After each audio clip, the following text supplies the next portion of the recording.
Hello, everyone. Welcome to Wei and Kathy Show, and this is your host Wei Fang. What are the four takeaways from this Tuesday's primary in the four states? We did not get to cover this earlier, okay, but still we'll do some important catch up today. So, also, we all know that the inflation is all around us, right? And the Federal Reserve made a decisive decision of increasing the interest rate by 0.75%, which is unprecedented since 1994. Okay, so many people view the Fed's response as like a classic or a standard move to curb the inflation, but many other people see that's utterly wrong decision. Okay, so what is the story? Those are the two topics I want to bring up to you. So today, actually, you only see me, Wei Fang's here alone, and I need to announce that Kathy will be embarking on a cross-country journey in the next few days. Okay, we're moving from California to New York. You may think that we should move to Florida or Texas, but no, we're moving to New York. We'll give explanation at another time.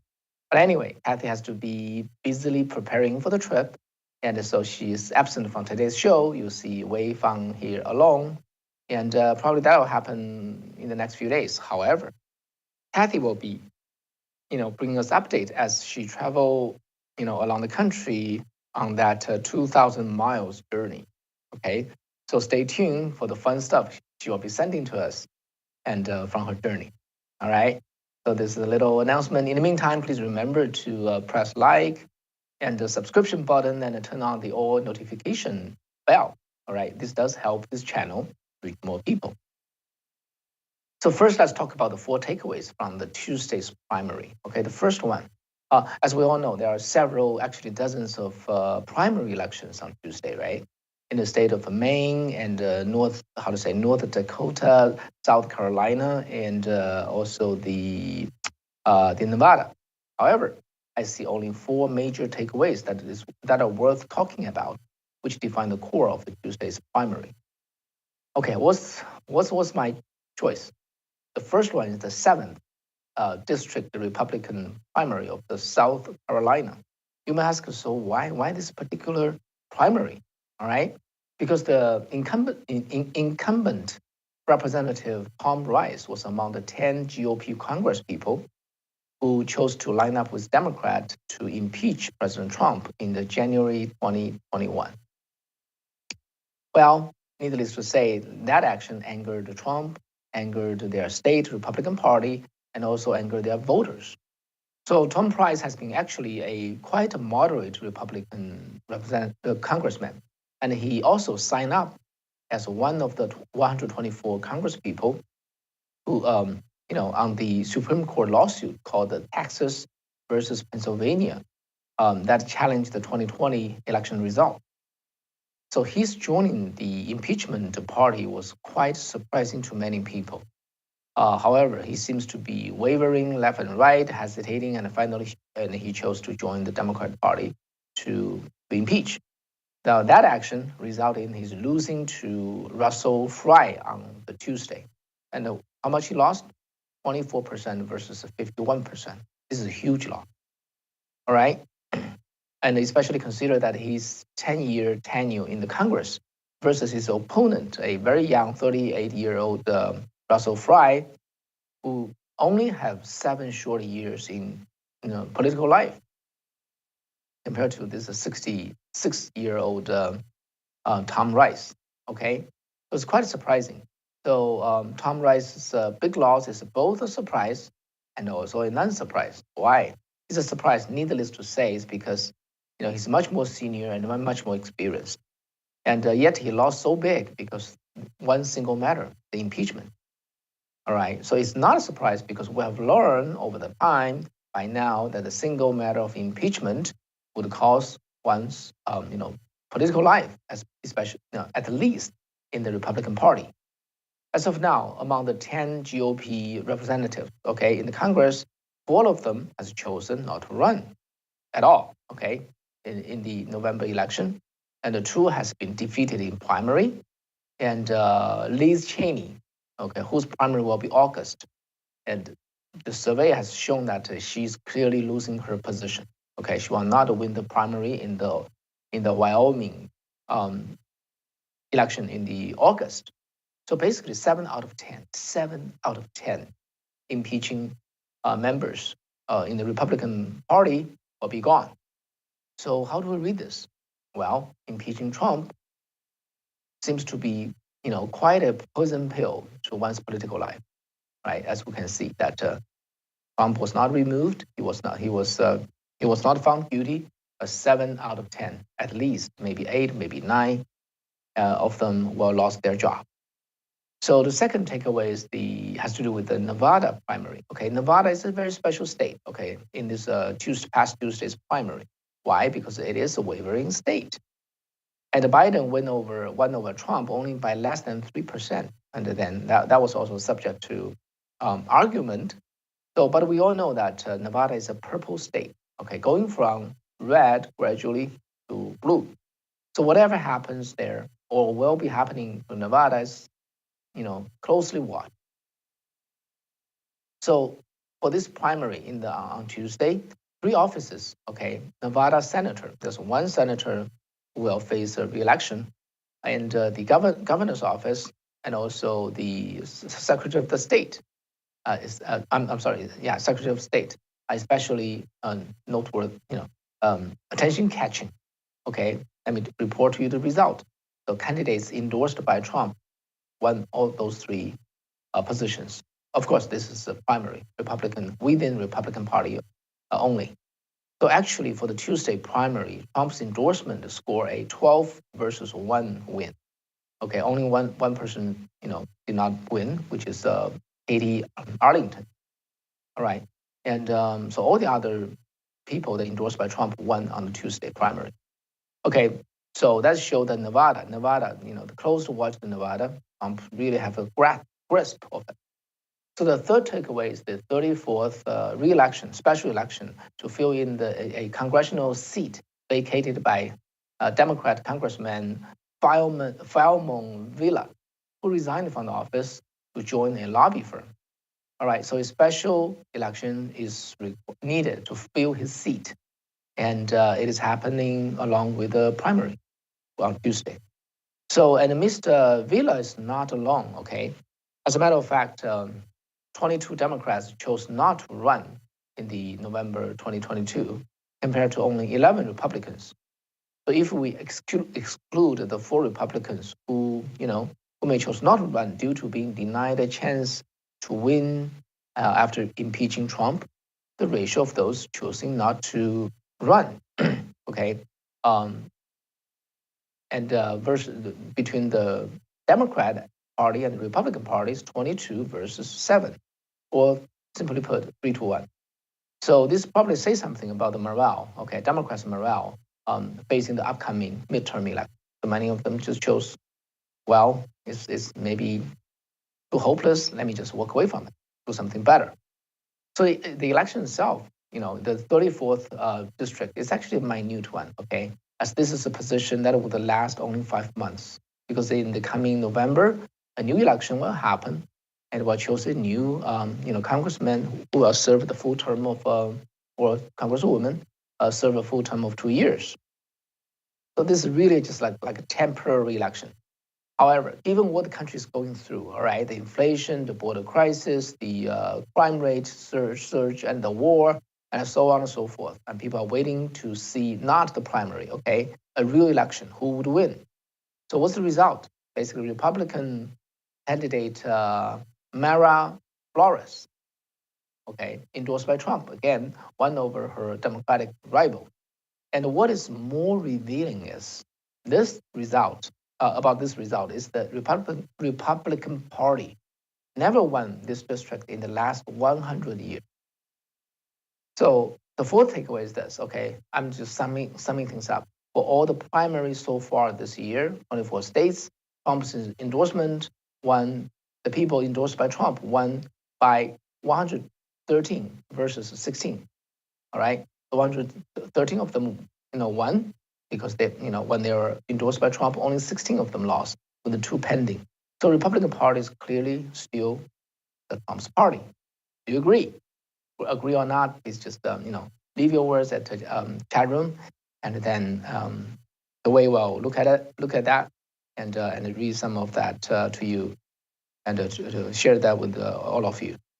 All right, so then let's look at what is the next topic has to do with the inflation and the countermeasure by the Fed. Okay, basically, as we all know, facing an 8.4% inflation rate in May, Fed feel obligated to raise the lending rate, right, the interest rate by 0.75%, which has been unprecedented since 1994. Okay, just in one shot. Okay, 3 quarter point. The Fed's move is, again, as I said, viewed by many as a classic or a standard response. But really, is that so? As we all know, Fed's job is to keep the economy on track, right? Not running too fast, not running too slow. So it does so by raising or cutting interest rate. Okay, that's its main tool. When the interest rate is too high, people are encouraged to save more due to high return from the saving, right? And they're also discouraged to borrow money because the borrow cost is too much. So they do less to expand their businesses. So the economy will cool down. So high interest rate lead to economic cooling down. And when the rate is low, people are not encouraged to save as there's little return to earn, but encouraged to borrow and spend because the borrowing cost is low. So economic activities increase. All right. So low rate lead to more active economy. The reverse is also true. Basically, if the economy is too hot, running too fast, the Fed want to lower the rate, want to raise the rate. And when the economy is too, dull and too slow and too static, the Fed would lower the rate. All right. So it's like stepping on the gas or stepping on the brake. Fed, however, has another job, which is watching over the inflation. If the inflation is too high, it will impact most people's life, right? And the country will become unstable. Inflation cannot be too low, though, because that would indicate there's little economic activities. So Fed wishes to maintain a premium inflation number, which is what? You probably already know, or can you take a guess? What's the correct inflation rate? 2%. Okay, that's basically the idea. So now we're looking at 8.6% in May. That's way above the 2% that the Fed is supposed to reach. So the Fed raised the rate and the step on the brake to slow down the economy. Okay, to bring down the inflation. Is that right? Is that correct move? No, very likely it's not. Because why? Because the economy is not too hot to warrant such a hike, interest hike. The economy just climb out of the doldrum, right, and picking up speed, and it needs to recover from the pre-COVID, state. But suddenly the brake is on. You see that? Economy is not too hot. It's not overheating, which warrant a step on the brake and lower the rate, increase the rate. No, that has not happened. The economy is only picking up normal speed, but to recover to the days before the COVID time, COVID, the pandemic. At this time, you raise the interest rate and put brake on the economy. Is that the right thing to do? The reason why many people see Fed's move is utterly wrong is because this round of inflation is not caused by overheating of the economy. All right, it is due to the high energy price and also the oversupply of the currency and the breakdown of the certain supply chains. Do you agree? So among them, the biggest culprit is the energy price. So why the energy price is so high? It's because the man-made crisis, which is the current administration's green energy policy. Well, this administration revoked the Keystone Pipeline's first week and stopping issuing any permit on federal-owned land or water for drilling, and put in place a whole set of restrictions that are meant to slow down and eventually wipe out the fossil fuel from the U.S. So the White House, if I say so, the White House would fiercely protest. Okay, if they hear it, they know that it's a war is the Russia-Ukraine war. Well, the fact of the matter is, well, the crude oil price increased by 45%, and the U.S. gas price increased by 68% between January 21 to January 22.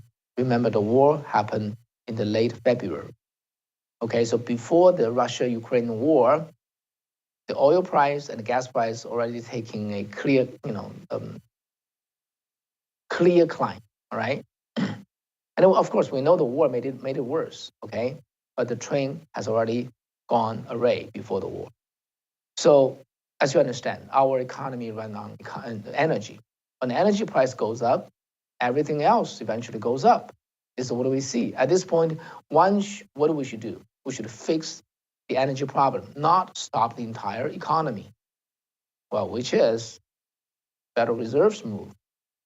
So as of now, we see no move to lower the energy price, which actually would be very, very simple things to do. Just give the free operating room to the U.S. energy industry and get them to, to work fully. If they can produce 16 million barrels of oils a day compared to today's 11 million, we already resolved the problem. We resolved the energy problem, resolved the gas problem, we resolved the problem of the energy that drives the entire economy. We resolved the inflation of this country. And but that doesn't happen, right? And why? Because the Democratic Party today see this is politically incorrect. Okay, phasing out fossil fuel and then moving towards electric car is the politically correct thing. But what to do if the EV, the electric vehicle, cannot yet come to the rescue? Then what? Then go to Saudi Arabia, and then beg them to produce more crude oil to tame the inflation in the U.S., which is what the Biden will be doing next month. Okay, he's visiting Saudi Arabia next month. So basically, one has to conclude that American oil apparently warm up the planet and kill the planet, but Saudi Arabia's oil does not. So what do you think? Does that make sense? Well, since it's Biden's policy that generates the high energy cost, and that trigger the cross-border inflation, we got zooming in and focus on the energy policy that caused the problem. And we have to treat the precise cause of the inflation and not just disregard all those and just put a brutal brake on the entire economy, which will, when that move bring economies to its knees, everybody, everywhere will suffer. So basically, like in order to cure a small wound, you cause a bigger harm. That's essentially what happened. In my view, and in my research of many people who disagree with the Federal Reserve's rate hiking move. So yeah, so that's the two things. I don't know how you think about that, and I would like to know how you. Yeah, let's just read something. And all right, so Louis, you said we got confirmations the Patriots are in charge every day. That's a long way from a few years ago. Okay, and actually, as a matter of fact, you know what? Gingrich, Newt Gingrich. I don't know whether you took note his opinion or his word. I have a lot of respect for this guy, for this. Well, not yeah, for this person. And basically, he said 2 days ago, he said because of facing all kinds of phenomenon today, American people since Jimmy Carter, first time realized that the socialism is not good for this country. America has passed a watershed point, and they come to realize what works and what does not work for this country. Do you believe his observation? Okay, what do you think? I want to learn from you and how you think. The Richard Eastman, you said based upon what Fangwei says, the power of establishment Republicans broken, and if the midterm election were held today, McConnell and McCarthy would lose their leadership position. Well, I'm not sure it's there yet, but clearly we see a line of candidates endorsed by Trump is winning their position. Okay, it will be very interesting when the November election is over. Okay, L. Capitan, you wrote that energy is basic to economic productivity. It's so basic that some economic tradition only examine the flow of energy, reduce energy, economy, income, jobs, and the people are toast. Okay, I agree. And Louiso, you also wrote that we do not have the infrastructure of the electric vehicle.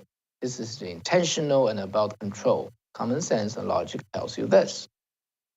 Yeah, and it's very very absurd, right? Just when Biden administration backed the Venezuela, okay, that happened before, and also Saudi Arabia. This is the second time, maybe third time, to produce more oil, and they keep a cap on the U.S. oil, and then that does not make sense. And another thing that I think I got some viewers who voiced different opinion to my tweets, who said, Biden administration said they issue enough permit. They are not putting use, and why asking for more? So I did research to that on that matter. Okay, I did indeed because I'm curious about the answer to that question, to that point of view. And what I found out is this. Okay, when you need to explore, survey, and of course, um, and dig a well, an oil well, you need to apply for a license. For a license, yeah. But when after you got the license, you got to dig the well, and they found it's a dry well. There's nothing there. You walk away. Okay, so in that situation, that license was not used. So there's many licenses like that issued, but they are not used because there's no oil there. So our energy department cannot say that we gave you enough, use them. There's no oil there. Okay, that explains the reason. The second, there's people who said that oil production cycle is too long. It's not enough. It's not soon enough to come to the rescue. And people are not willing to. That's the reason, because the long investment return cycle, people are not willing to invest. False. Okay, because I did my research. Let me report to you what I found out. Okay, the current Biden administration's position is virtually wipe out the fossil fuel industry. All right, they don't want that. They want everybody to buy EV car. So for someone who see the high price of the oil and I think there's profit to be made, but on second thought, because any investment in the equipment in the oil take 8 to 10 years to recoup your investment. But if the fossil fuel does not even have a future in this country, who would invest in those equipment? Okay, so they are greatly discouraged. They stand on the side. Even the oil price is so high, it's $120. They dare not to put their money in because they don't know whether 3 years down the road, how the industry will be, just truncated or even just wiped out. They dare not to do so. So you really don't have to stand right in the way to cripple the energy industry. You just have to do certain things, and then certain small things cast a shadow, and the investor will run away. So that's one situation there. So yeah, and Luis also said the Fed is trying to reset to their digital currency. It's a control trap. We need to audit the Fed. Gold will destroy the Fed, but the people need to see. So just prepare. Yeah, I'm very, very curious about how many Americans, what are the percentage of America who understand the problem of the Fed? Can you just tell me your opinion? Because you live in this country. I'm a new immigrant. I learn as much as I can, but I was not born here. So if you think 20% of American around you, 40%, 50% who understand the problem of the Fed, just type there. Give me a percentage. I just want to do a little online survey so that I get some more idea about that. So given the current situation of our country, at the most recent, the Morning Consult and the political survey, the poll, Biden's approval rate dropped to a never before 39%. His disapproval rate reached 58%, so 39 versus 58. This is the lowest since Biden took office. And so has American had enough? They think that, they have see through this clearly. They know what works for them, what doesn't work for them. How many American, come to that kind of realization? If you can, also please just type a percentage there. I have two questions for you. First is what's the percentage of people who really understand that the fats problem? The second is what's the percentage of the American people um, who um, who understand that have to come to realize that socialism doesn't work for them. So I got two questions and two percentage back. If you can, just type it there so that I can learn from you. Yeah. So okay, so that's the two main topic for today. Please type up your feedback. Okay, so this is um, how to say the way that I present those two things. Yeah, I look into it, I draw my conclusion, and I share this with you. I want to know that whether you agree with me or not, and give me a suggestion if you do have. And again, in the next few days, we'll be busy, getting on the trip, and but we'll keep the program going. Program will continue to go. Maybe we'll give you some fun stuff as Kathy travel across America. I will not. I'm already here in New York, but we'll give you all kinds of hopefully fun stuff. All right, and okay, so yeah, thank you very much for staying with us. And I'm your host Wei Fang. And now it's 10:30, 10:30 Eastern time. And I wish you have a very great rest of the night. And I will see you next Monday. Thank you. Take care.